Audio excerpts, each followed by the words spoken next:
रोज रोज डब्याला काय देऊ आणि नाश्त्याला काय बनवू, असं बनवू की सगळ्यांना पौष्टिक होईल आणि पोटभरीचा होईल आणि करायला सुद्धा सोपं असेल, असा प्रश्न सगळ्या आईंच्या डोक्यात असते. तर सगळ्या लेकरांना किंवा मुलांना पोटभरीचा आणि त्याचबरोबर पौष्टिक जर काही बनवायचं असेल तर हा व्हिडिओ तुमच्यासाठी आहे. मुले भाज्या खात नाहीत, तर या पद्धतीने तुम्ही पराठा करून खाऊ घाला, नक्कीच आवडीने खातील. कडेपर्यंत सारण गेलेलं भरपूर भाज्या युक्त असलेलं हे पराठा कसं करायचं ते पाहूया. 2 कप इथे मी गव्हाचं पीठ घेतलेलं आहे आणि त्याचबरोबर पाव चमचा मीठ टाकून सगळं मिक्स करून लागेल तसं पाणी टाकून इथे आपल्याला नेहमीच्या चपातीच्या पिठाप्रमाणे पीठ तिमून घ्यायचं. पराठ्याचा कुठलाही प्रकार करा, सारण जसं आहे तसं पीठ ठेवायचं, म्हणजे अगदी मऊ पीठ ठेवायचं, म्हणजे छान असं सारण कडेपर्यंत जातो. तर छान पीठ इथे मी मळून घेतलेलं आहे. आता याला बाजूला ठेवूया, थोडंसं छान भिजेल, मग छान असे पराठे तयार होतात. आता आपल्याला इथे वाटण तयार करून घ्यायचं आहे. तर 10 ते 12 हिरव्या मिरच्या, 2 इंचाचं आलं आणि तसेच इथे मी साधारण 8 ते 10 लसूण पाकळ्या, भरपूर अशी कोथिंबीर कवळ्या देठासहित घेतलेली आहे आणि 10 ते 12 इथे मी कढीपत्त्याची पानं, चमचाभर जिरे टाकून घेतलेले आहे. मुले जर कमी तिखट खात असतील तर मिरचीचं प्रमाण कमी करा, नाही खातील तर स्किप करा. तर या ठिकाणी आता भाज्यांमध्ये इथे मी वाटीभर इतकं किसून घेतलेलं गोबी घेतलेलं आहे, वाटीभर इतकं इथे मी कांदा घेतलेला आहे, बारीक चिरून घेतलेला आहे आणि त्याचबरोबर किसून घेतलेलं इथे मी गाजर घेतलेलं आहे अर्धी वाटी. इथे मी मध्यम आकाराची शिमला मिरची घेतलेली आहे हिरवी, आणि ते सुद्धा चॉपर मधून कट करून घेतलेलं आहे. लाल शिमला मिरची घेतलेली आहे, ते सुद्धा चॉपर मधून कट करून घेतलेलं आहे. लाल नसेल तर नेहमीप्रमाणे तुम्ही हिरवी सुद्धा वापरली तरी काही हरकत नाहीये. तर इथे आणखीन तुमच्या आवडीच्या भाज्या सुद्धा टाकू शकता, पण त्याची साईज जी आहे बारीक ठेवायची. कांदा इथे आपल्याला चिरून घ्यायचा आहे चॉपर मधून, याला किसून घ्यायचं नाही, लक्षात ठेवा. किसलं की त्याचं पाणी सुटतो आणि आपलं सारण जे आहे अगदी पातळ होऊ शकतो. त्यासाठी सगळे भाज्या तुम्ही किसून घेऊ शकता, फक्त कांदा जे आहे चिरून घ्या, म्हणजेच चॉपर मधून कट करून घ्या. तर बारीक असं सगळ्या भाज्या कट करून घेतलं की सारण छान तयार होते.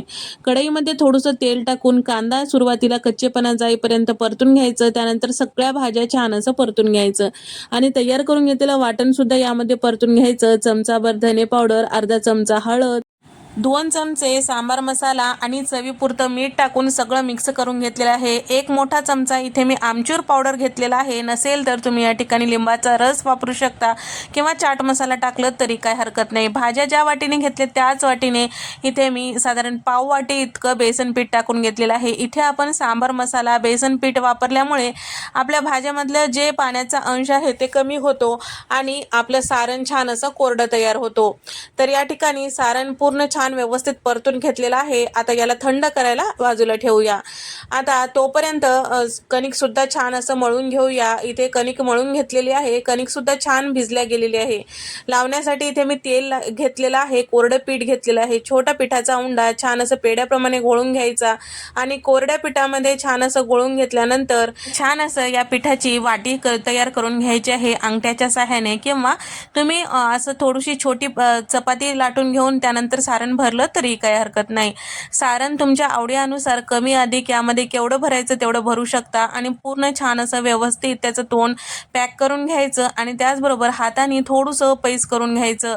उंडा छान पैस करून घेतलं की छान असं एकसारखं लाटून घ्यायचं. तुम्ही बघू शकता व्हिडिओमध्ये छान असं एकसारख्या भाज्या सगळीकडे पसरल्या गेलेल्या आहे. तवा आधीच गरम करायला ठेवलेला होता, मध्यम तवा गरम असायला पाहिजे.